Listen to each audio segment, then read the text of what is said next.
120 for the loss of 5 wickets और बहुत ही बेहतरीन किस्म का मैच चल रहा है।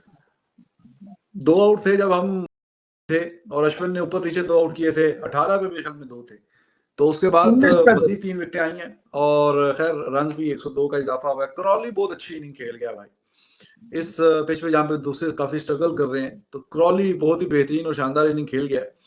लेकिन अच्छी बात यह है कि India they kept taking wickets और डीआरएस और अंपायर्स जो है वो भी बहस का हिस्सा बने हुए हैं और थ्रू आउट द मैच यही ड्रामे चल रहे हैं।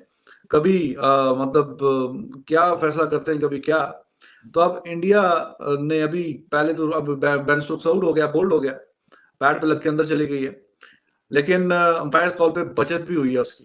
तो ये रॉड टक्कर जो है ये जैसे ही कोई इंडिया के प्लेयर के खिलाफ अपील होती है तो उंगली एकदम से हवा में खड़ी कर देता है। लेकिन दूसरी तरफ जरा थोड़ा सा ये सोचता रहता है कि हाँ करूं ना करूं, करूं ना करूं।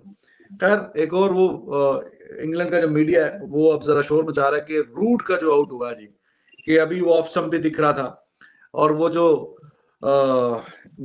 ठप्पा भी थोड़ा सा जी बाहर की तरफ था, तो ऐसे था वैसे था, लेकिन वो अंपायर ने नॉट आउट दिया था। तीनों रेड लगे हैं जाके, तो फिर आउट हुआ है जी। मोहसिन अली साहब, exciting matches going on and once again the umpiring or technology and this and that, what's going on?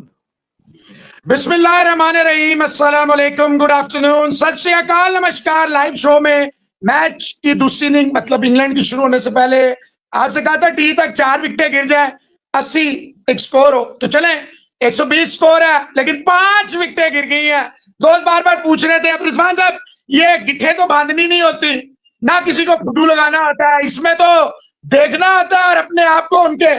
ठीक है, रोहित शर्मा ने एज ऑलवेज लेट कर दिया, कुलदीप को लाते लाते बड़ी देर कर दी, मेहरबान आते आते। तो देखें अश्विन की बॉल पे नट आउट दिया, कुछ लोग कह रहे थे, और वो तीनों रेड हो गई, आउट हो गया। बेन स्टोक्स जो नट आउट दिया, अंपायर कॉल थी, तो कुलदीप ने कहा मैं इसके डंडे ही खड़का दूंगा। ऐसी की तैसी अंपायरों की मुझे जरूरत ही नहीं है अंपायर्स की। क्रॉली सबसे अच्छा खेला without a shadow of doubt, उसको भी किल्ला उड़ाया, इसको भी किल्ला उड़ाया। और अश्विन एज ऑलवेज, जो लोग काउंट आउट कर 12 ओवर लगातार आप करवाएंगे तो इंसान है यार, ठीक है स्पिनर है, आप कहेंगे एंडरसन ने इतना लंबा, ओली रॉबिन्सन ने लंबा, बशीर ने इतना लंबा स्पेल किया। भाईजान वो बातें सारी अपनी जगह ठीक है, लेकिन ये रोहित शर्मा आज नहीं, हम शुरू से देख रहे हैं, somehow he forgets about his 1 or 2 आकाशदीप को भी भूला रहा और इसको भी कुलदीप को भूला रहा। बहरहाल 166 जरूर है, लेकिन 200 तक, यानी रिजवान साहब 34 रन है और बग्गा जी आपको ज्यादा तंग नहीं करेंगे, ये मैं आपको बता दूं। You won't be disturb and bothered much by mister Bagga ji, sooner not later. ये कहेंगे हम चलते हैं, असल में मार्केट में शुभ शुभ वाली बहुत सारी सरकारें फिर रही हैं, वो हर चीज मैं पता नहीं कहां से पकड़ के ले आते हैं। तो मैच अभी भी मैं समझता हूं कि इंडिया की तरफ मोमेंटम आया। मैं अभी भी कहता हूं इंग्लैंड थोड़ा सा 55-45 ही है, ऐसा नहीं है कि इंडिया जो आगे निकल गया। 166 है, पिच में हमें कुछ नजर नहीं आया ऐसा।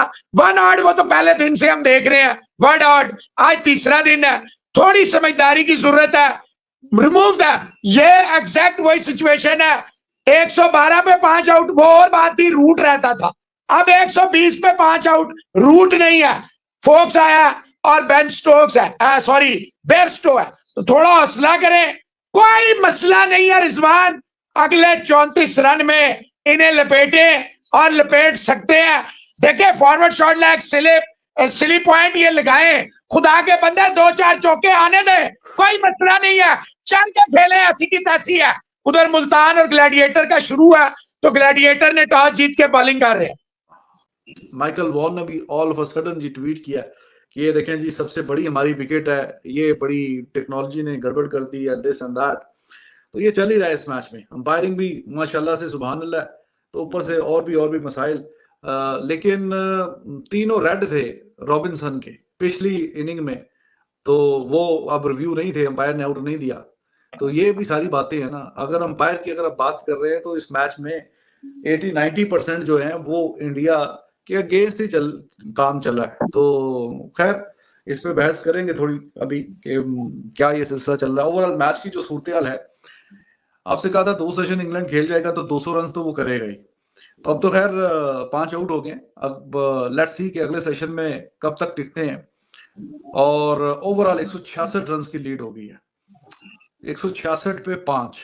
तो 166 पे 5 मैच आप evenly poised at this stage आप कह सकते हैं। हाँ, अगर ये अब बाकी की जो विकेटें हैं वो 50-60 रन के अंदर आ जाएं तो यही बेहतर रहेगा इंडिया के पर्सपेक्टिव से कि 50-60 रन और तो बाकी की विकेटें भी आ जाएं और फिर जरा काम मजेदार हो जाएगा। सो गाइज, कैसे आप सब लोग? उम्मीद आप सब लोग अच्छे होंगे। सो इंडिया वर्सेस इंग्लैंड का 4 टेस्ट मैच थर्ड डे और टी का समय हो गया है।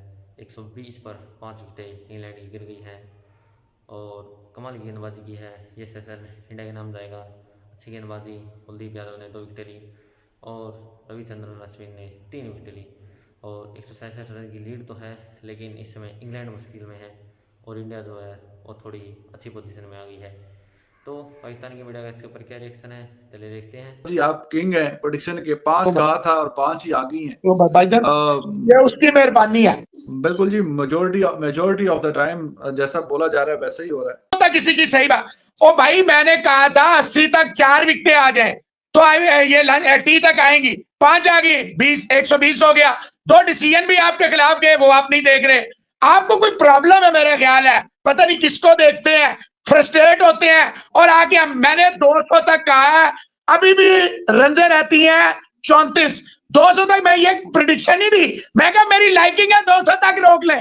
चले आप प्रिडिक्शन कहते तो आपके दिल को अगर ठंड पड़ जाए वहां दुबई में रह के, अबू धाबी में, तो मुझे यह भी कबूल है। ओ यार भाई, ठीक ही परफॉर्मेंस आई है ना, तो चलो 4 बोला था तो 5 आ गई हैं। रन थोड़े चलो थोड़े से ऊपर हो गए। बाकी 150 तक तो देखो, जरा आपसे पहले भी बोला था कि 150 तक थोड़ा सा मुश्किल लग रहा है क्योंकि इंग्लैंड जिस तरह से बैटिंग करता है तो रन थोड़े तेज भी आते हैं। क्रॉली अच्छा तेज खेल के गया है, लेकिन 120 पे 5 कोशिश यही करनी चाहिए जैसे मैंने थोड़ी देर पहले बोला कि 40-50 रन जोर देके उसके अंदर अंदर लपेट लें तो यही बेहतर रहेगा। अंडर प्रेशर फिर रन करना, इंडिया की बैटिंग भी बीच बीच में कभी अच्छा करती कभी नहीं अच्छा करती, तो बेहतर ये 40-50 रन और देके मतलब इनिंग्स को तमाम किया जाए और 200 को टच ना करने दिया जाए यहाँ। और ये रूट खैर चला गया जिसने पिछली इनिंग्स में इनको रोक के रखा हुआ था। तो 112 पे 5 आउट थे पिछली इनिंग में। वी अंडरस्टैंड कि अब हर इनिंग में तो वैसा नहीं होगा, इसीलिए हम थोड़ी कह रहे हैं कि 250 रन और ऊपर आ जाएंगे तो 50 को रन और दे, मैक्सिमम 40-50 तो उसके अंदर अंदर ही आउट करे तो यही बेस्ट रहेगा जो सूरत हाल है इंडिया के लिए। Anything over obviously 250 would be a massive task. If it stays around 210, 215, 220 maximum, so that's fine. फोक्स आप कह रहे हैं तो फोक्स अभी तक तो देखें अच्छे क्रूशियल रन जोड़ के जा रहा है, मतलब बड़े रन उसने नहीं किए लेकिन पार्टनरशिप में वो इन्वॉल्व रहता ही है, पार्टनरशिप्स में इन्वॉल्व रहता है। और इस स्टेज पे England they would be hoping from him to add 25-30 runs अपने, और जो साथ में कोई पार्टनरशिप लगे कि चलो 20-30 रन तो करते कराते दे आर होपिंग के बाकी की जो विकेटें हैं वो 50 रन तो और दे जाएं। लेकिन इंडिया के लिए भला यही है कि अब इसको 167 जो ओवरऑल है 167 for the loss of 6, so they should, अब बेस्टो भी आउट हो गया है, हार्टली और Robinson they can bat we no.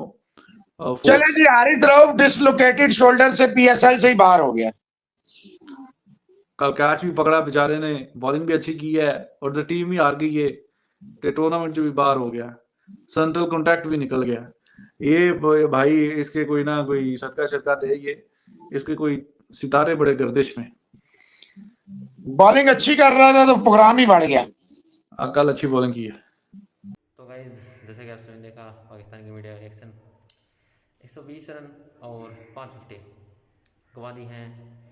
जो इंग्लैंड ने इस सेशन के अंदर 120 रन आए हैं और 5 विकेटें गिरी हैं।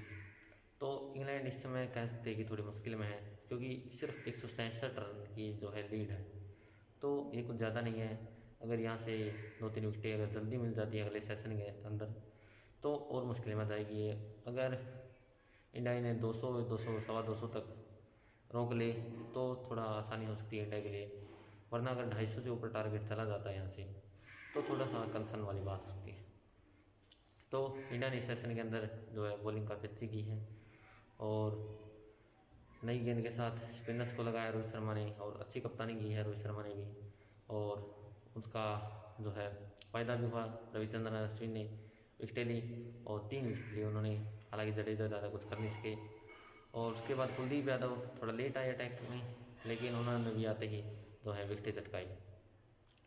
और इस समय बेस्टो खेल रहे हैं और दूसरी तरफ है बेन फॉक्स। एक जो अच्छी पारी खेली है वो जैक क्रोली है, खेली है, हाफ सेंचुरी लगाई, लेकिन वो कुछ बड़ी पारी नहीं खेल सके। वो ही जो है हाफ सेंचुरी 50-60, उन्होंने दूसरे टेस्ट मैच में भी उन्होंने इतने ही कुछ किए थे, 60-70, तो कोई बड़ी इनिंग आ नहीं रही है और अंपायरिंग एकदम माजरत है। तो देखते हैं अगले सेशन में क्या होता है, कितना टारगेट क्या जल्दी जल्दी पकड़ पाएगी इंडिया इंग्लैंड को। तो देखते हैं क्या होता है। फिलहाल के लिए शुरू इतना ही, मिलते हैं नेक्स्ट वीडियो में, तब तक के लिए बाय बाय।